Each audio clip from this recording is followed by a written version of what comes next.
Assalamualaikum. Salam selamat dan sejahtera. Saling mendoakan di antara kita. Jawablah. Selamat pagi anak-anak. Bagaimana kabarnya hari ini? Bertemu lagi bersama saya Bu Ella dalam pembelajaran Bahasa Indonesia. Baik anak-anak, sebelum kita memulai pembelajaran, alangkah baiknya kita berdoa menurut agama dan kepercayaan kita masing-masing. Berdoa, mulai. Berdoa, selesai. Baik anak-anak, apakah ada yang tidak hadir hari ini? Hadir semua? Alhamdulillah. Baik, Ibu persensi satu persatu ya. Asrofi hadir, Anif hadir, Binti hadir, Dista hadir, Elis hadir, Prandika hadir, Prandisa hadir, Gilang hadir, Ihsantoso hadir, Imam Rifki hadir, Indah Ika hadir, Lulu hadir, Humaira hadir, Ridwan hadir, Sakti hadir, Sekar hadir, Sodik hadir, Ubay hadir, Tia hadir, Zalfa hadir. Baik, betul sekali hari ini hadir semua ya. Oke anak-anak, hari ini adalah hari pertama dalam pembelajaran kelas 4, yaitu tentang indahnya kebersamaan. Tema 1, subtema 1, pembelajaran pertama. Baik, indahnya kebersamaan ada apa aja? Ayo, apakah ada yang tahu? Ayo, silahkan tunjuk jari. Iya, ada keberagaman budaya bangsaku, ada kebersamaan dalam keberagaman, ada bersyukur atas keberagaman. Betul sekali. Untuk hari ini kita akan belajar tentang apa? Ada yang tahu? Tidak ya? Oke, hari ini kita akan belajar tentang keberagaman budaya bangsaku. Oke anak-anak, siapkan pulpen atau pensil, buku, dan buku paket, buku LKPD, dan buku pegangan yang sudah Ibu bagikan kemarin. Oke, kita akan membahas bahasa Indonesia, yaitu ada gagasan utama dan gagasan pendukung. Gagasan utama atau gagasan pokok adalah inti atau pokok dari sebuah pembahasan. Gagasan utama biasanya berupa kalimat dalam paragraf. Dengan kata lain, gagasan utama merupakan kalimat yang menjadi dasar dari sebuah penjelas atau pengembang dalam sebuah paragraf. Gagasan pokok merupakan pikiran utama dalam sebuah paragraf. Adapun gagasan penjelas adalah pikiran lain yang mendukung atau menjelaskan gagasan pokok. Jadi untuk gagasan penjelas itu termasuk gagasan pendukung dari gagasan pokok. Seperti itu ya. Cara menentukan gagasan pokok dan gagasan pendukung di suatu teks. 1. Bacalah teks dengan cermat. 2. Cermati kalimat pertama hingga kalimat terakhir pada setiap paragraf. 3. Temukan kalimat utama dalam kalimat penjelas dalam suatu paragraf. 4. Tentukan gagasan pokok dan gagasan pendukungnya. Nah, itu caranya. Terus Ibu akan mencontohkan. Bacalah teks berikut. Batik. Batik merupakan kain tradisional Indonesia. Batik dihasilkan dengan cara dilukis, dicetak, atau diukir menggunakan malam. Seiring perkembangan waktu, perkembangan zaman, batik tidak hanya di Pulau Jawa. Beberapa daerah di luar Pulau Jawa juga menggunakan batik. Contohnya seperti Bali, Sumatera, dan masih banyak lainnya. Oke, untuk menentukan kalimat seperti yang ada di contoh ya, yang warna biru, batik merupakan kain tradisional Indonesia. Itu apa? Iya, betul sekali. Itu kalimat utamanya. Untuk kalimat penjelas, iya, kalimat penjelas nomor 2 sampai nomor 4, yaitu batik dihasilkan dengan cara dilukis, dicetak, atau diukir menggunakan malam. Yang ketiga, seiring perkembangan waktu, batik tidak hanya ada di Pulau Jawa. 4. Beberapa daerah di luar Pulau Jawa juga menggunakan batik, contohnya Bali. Oke, untuk tentukan gagasan pokok dan gagasan pendukungnya. Nah, caranya gimana? Batik merupakan kain tradisional yaitu di Indonesia, berarti gagasan utamanya batik merupakan kain tradisional Indonesia. Terus gagasan pendukungnya ada di cara membuat kain batik, yaitu di kalimat penjelas yang di kalimat selanjutnya setelah batik merupakan kain tradisional Indonesia, dan kedua ada tempat asal kain batik, dan yang ketiga persebaran kain batik. Apakah ada yang ditanyakan? Belum? Baik, untuk materi selanjutnya yaitu tentang bentuk peta pikiran.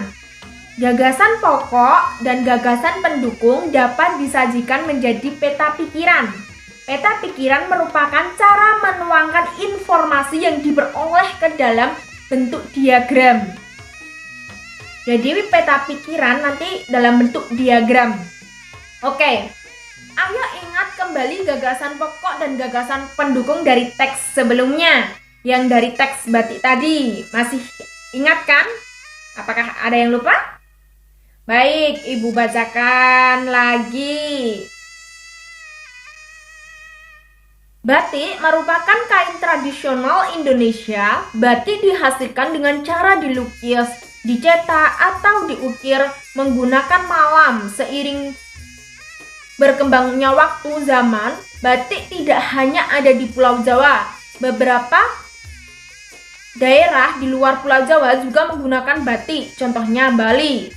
Oke, tadi sudah dibahas, sudah disinggung. Jadi gagasan pokoknya, iya, batik merupakan kain tradisional di Indonesia. Gagasan pendukungnya, iya, cara membuat kain batik, tempat asal kain batik, dan persebaran kain batik. Betul sekali.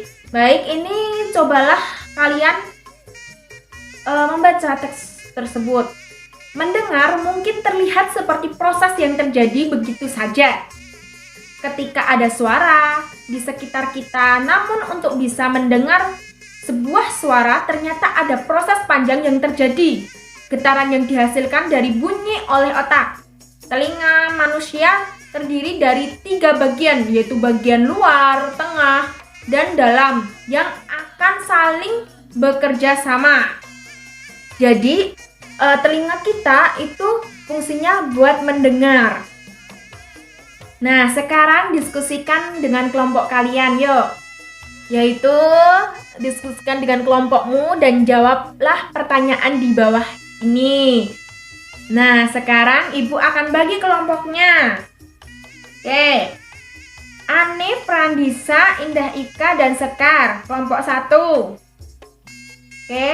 Kelompok 2, Asrofi, Prandisa, Lulu, Sodik. Kelompok ketiga, Binti, Gilang, Humaira, Ubay. Kelompok keempat, Dista, Ihsantoso, Ridwan, dan Via. Kelompok kelima, Elis, Imam Rifki, Sakti, dan Zalfa. Oke, sekarang bergabung dengan kelompoknya dan mulai berdiskusi ya.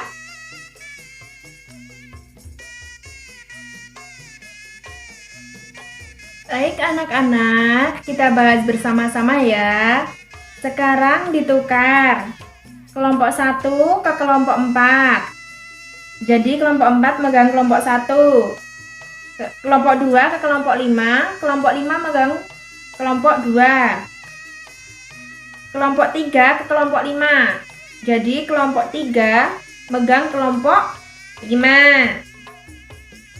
Kelompok 2 megang kelompok 4. Ya. Kelompok 3, megang kelompok 5. Oke, sudah semua? Sip. Oke, kita bahas ya. Kalimat utama terletak pada memainkan alat musik sasando tidak mudah. Terus kalimat penjelasnya ada 2, diperlukan harmonisasi perasaan dan teknik untuk menciptakan melodi-melodi. Terus yang ketiga, untuk penjelasannya, ini juga membutuhkan pendengaran yang ekstra untuk keselarasan musik sasando dengan musik yang lainnya. Oke. Untuk selanjutnya, gagasan utamanya apa? Bermain sasando itu sulit. Terus gagasan pendukungnya? Cara membunyikan alat musik sasando itu kalimat penjelas ke-1, betul. Terus yang kedua? Cara menyelaraskan bunyi sasando dengan indera pendengaran kita. Nah, jadi indera pendengaran kita berguna buat mendengarkan.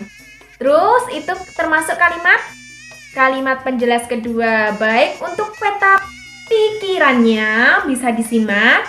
Ada gagasan pokok, bermain sasando itu sulit.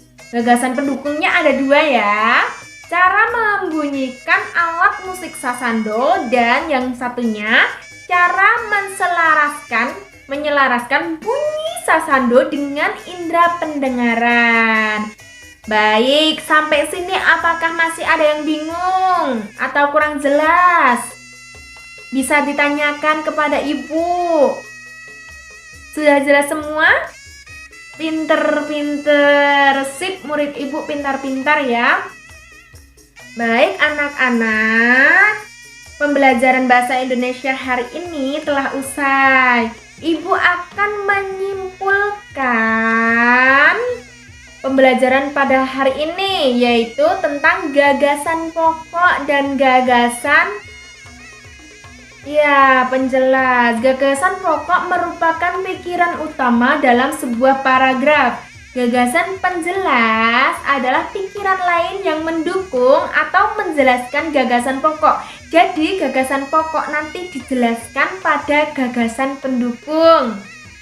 Oke, selanjutnya yaitu tentang bentuk peta pikiran. Gagasan pokok dan gagasan pendukung dapat disajikan pada peta pikiran, yaitu peta pikiran merupakan cara menuangkan informasi yang diperoleh ke dalam bentuk diagram seperti yang dicontohkan ibu tadi ya. Oke anak-anak, sekarang kalian di rumah latihan yang ada di buku LKPD yang sudah ibu siapkan. Itu yang pembelajaran 1, kalian coba yang bahasa Indonesia, IPA sama IPS, kalian coba untuk mengerjakan soalnya, dan pertemuan berikutnya dikumpulkan. Baik anak-anak, marilah kita berdoa menurut agama dan kepercayaan kita masing-masing. Berdoa, mulai. Berdoa, selesai. Baik anak-anak, terima kasih. Semoga ilmu yang didapat hari ini bermanfaat untuk kita semua. Oke, ibu tutup ya. Wassalamualaikum. Salam selesai untuk kita semua. Semoga kita dapat berjumpa lagi. Jawablah. Oke anak-anak, terima kasih.